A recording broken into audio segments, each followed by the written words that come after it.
Isang 28 anyos na lalaki na naitala bilang street-level individual ang naaresto sa isinagawang buy-bust operation sa Barangay Katampugan, Pinokpok, Kalinga.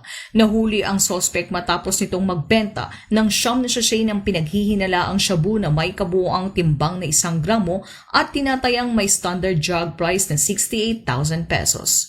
Na-recover din mula sa kanya ang isang bukas na sachet na naglalaman ng mga bakas ng pinaghihinalaang shabu.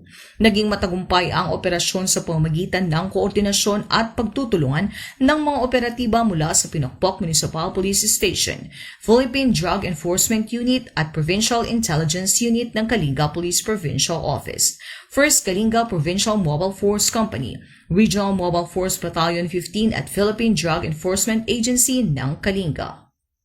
Ang suspect at ang mga nakumpiskang ebidensya ay dinala sa kustodiya ng Pinokpok Municipal Police Station para sa kaukulang dokumentasyon at wastong disposisyon.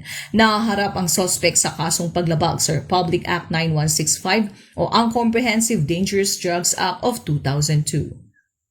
Muling pinagtibay ng Kalinga Police Provincial Office ang kanilang layunin na patuloy na magsasagawa ng mas pinaigting na operasyon laban sa iligal na droga upang mapanatili ang kapayapaan, kaayusan at kaligtasan ng mamamayan sa lalawigan. Mula dito sa Tabuk City, Kalinga, ako ang inyong Police News Network Correspondent, Police Staff Sergeant Precious May Donaal, alagad ng batas, taga-taguyod ng Balitang Pulis.